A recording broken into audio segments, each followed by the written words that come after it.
Bonjour, je m'appelle Cyril, j'ai 33 ans, je suis développeur web et aujourd'hui je vais vous parler du web. Je vais vous dire qu'est-ce que c'est, de quoi il est constitué, quels sont les outils utilisés aujourd'hui pour le construire.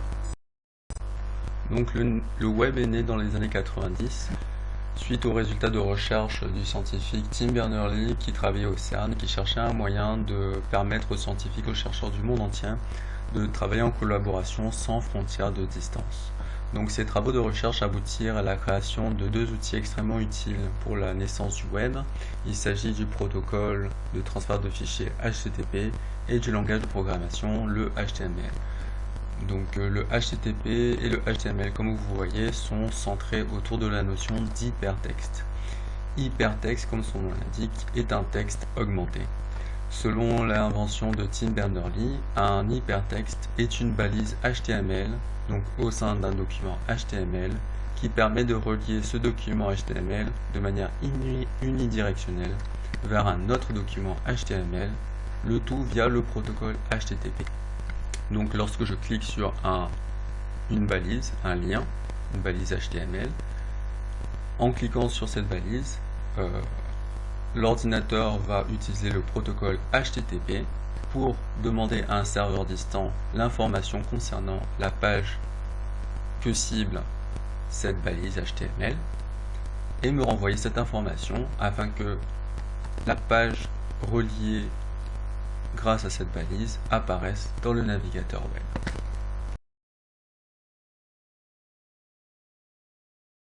Donc voilà ce qu'il en est du cadre historique du web. Maintenant, on va essayer de comprendre la différence entre le web et Internet. Donc le web ce n'est pas Internet et Internet ce n'est pas le web. Le web est plus petit qu'Internet, ce n'est qu'une petite partie d'Internet et Internet est vraiment immensément plus large que le web.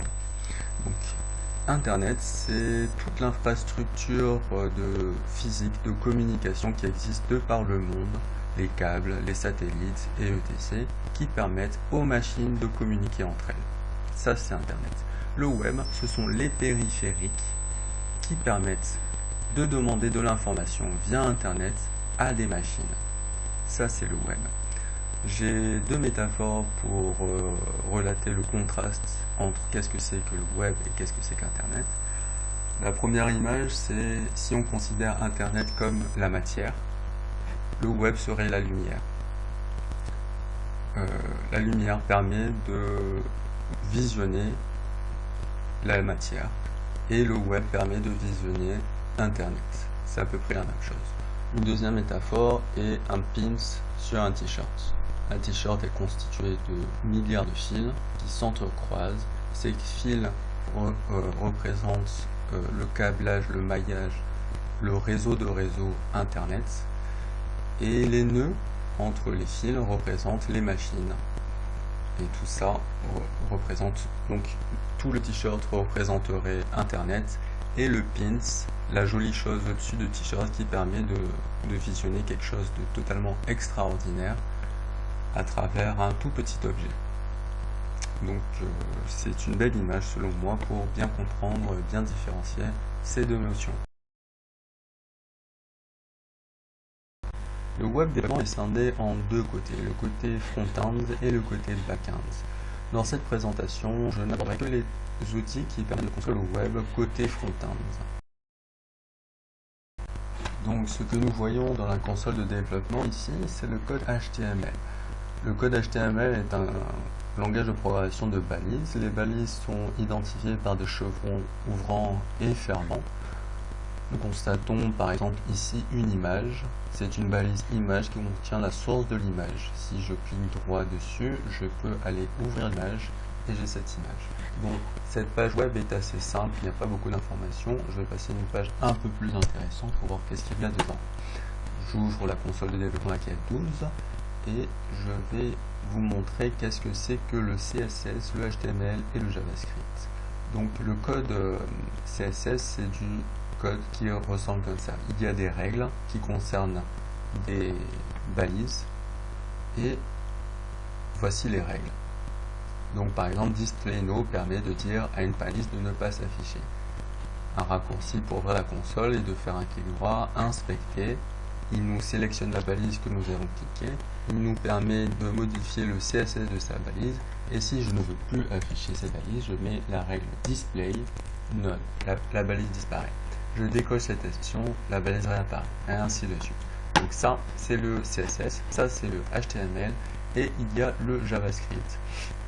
Le JavaScript est un langage qui permet d'interagir avec le contenu. Il y a un espace dédié dans la console qui permet d'exécuter du JavaScript. Par exemple, je peux effectuer une alerte côté front-end pour avertir l'utilisateur d'un danger. Hop, une alerte arrive sur la page pour dire à l'utilisateur que c'est du danger. Il y a plein d'autres exemples à faire, mais voilà grosso modo les trois langages de programmation côté front-end. J'ai nommé le HTML, le CSS et le JavaScript.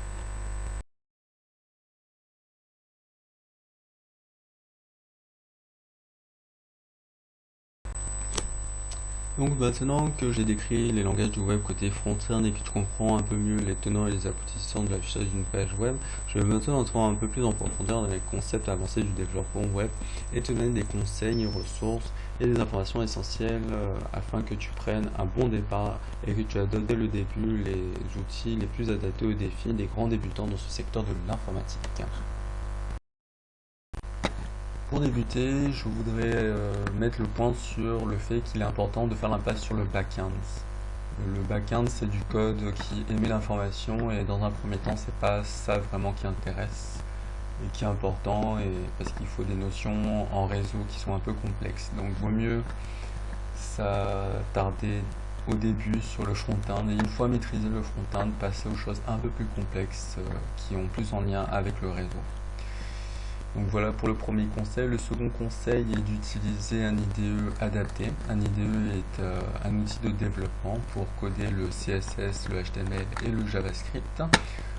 La plupart des listes des meilleurs outils pour développer ces langages de programmation, en général on retrouve en première position Visual Studio Code. Moi au début j'utilisais Notepad qui est très utilisé, connu de tout le monde, qui est extrêmement simple, pas prise de tête. Mais cependant, avec des besoins de traitement, j'ai eu besoin d'autres IDE. Je suis passé à Atom, créé par GitHub. GitHub est un autre acteur très important du développement web, mais finalement un peu lourd. J'ai finalement utilisé la solution de Windows Visual Studio Code. Voilà ce qui en est pour le second conseil. Un dernier conseil que j'ai à donner, c'est concernant les outils pour construire le web. Il y a beaucoup d'outils, on les appelle des frameworks, en général construits en JavaScript. Ils permettent d'automatiser des tâches de construction. Ils sont tous écrits en JavaScript et le plus connu d'entre eux est React.js. Donc voilà mes quelques conseils pour construire le web.